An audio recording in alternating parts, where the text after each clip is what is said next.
ಯೋಂತಃ ಪ್ರವಿಶ್ಯ ಮಮ ವಾಚಮಿಮಾಂ ಪ್ರಸುಪ್ತಾಂ ಸಂಜೀವಯತ್ಯಖಿಲಶಕ್ತಿಧರಸ್ವಧಾಮ್ನ ಅನ್ಯಾಂಶ್ಚ ಹಸ್ತಚರಣಶ್ರವಣತ್ವಗಾದೀನ್ ಪ್ರಾಣಾನ್ನಮೋ ಭಗವತೆ ಪುರುಷಾಯ ತುಭ್ಯಂ. ಪೂಜ್ಯಾಯ ರಾಘವೇಂದ್ರಾಯ ಸತ್ಯಧರ್ಮರತಾಯ ಚ ಭಜತಾಂ ಕಲ್ಪವೃಕ್ಷಾಯ ನಮತಾಂ ಕಾಮಧೇನವೇ.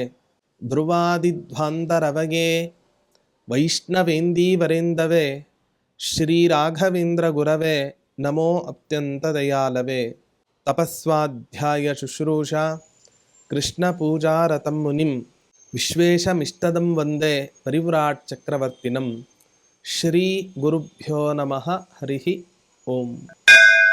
ರಾಯರ ಸಹಸ್ರನಾಮಾವಲಿಯ ಚಿಂತನೆಯಲ್ಲಿ ಇವತ್ತಿನ ದಿನ ರಾಘವೇಂದ್ರ ತೀರ್ಥರಿಗೆ ಭಗವದ್ಭಕ್ತರ ಮೇಲೆ ಅದೆಂಥ ಪ್ರೀತಿ ಇದೆ ಅನ್ನೋದನ್ನು ಸೂಚನೆ ಮಾಡತಕ್ಕಂತಹ ಒಂದು ವಿಶಿಷ್ಟ ನಾಮ.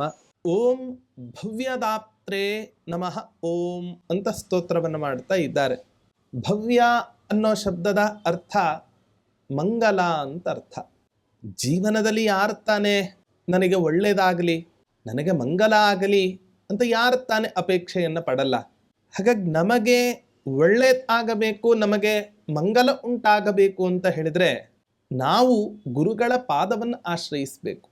ಹಿರಿಯರು ಒಂದು ಮಾತನ್ನು ಹೇಳ್ತಾ ಇದ್ರು, ನಮಗೆ ಯಾವಾಗ ಮಂಗಲ ಉಂಟಾಗತ್ತೆ, ಜೀವನದಲ್ಲಿ ನಮಗೆ ಯಾವಾಗ ಒಳ್ಳೇದು ಆಗತ್ತೆ ಅಂತ ಹೇಳಿದ್ರೆ ಭದ್ರಂ ಭದ್ರಮಿತಿ ಬ್ರೂಯಾತ್ ಅಂತ ಹೇಳೋದು.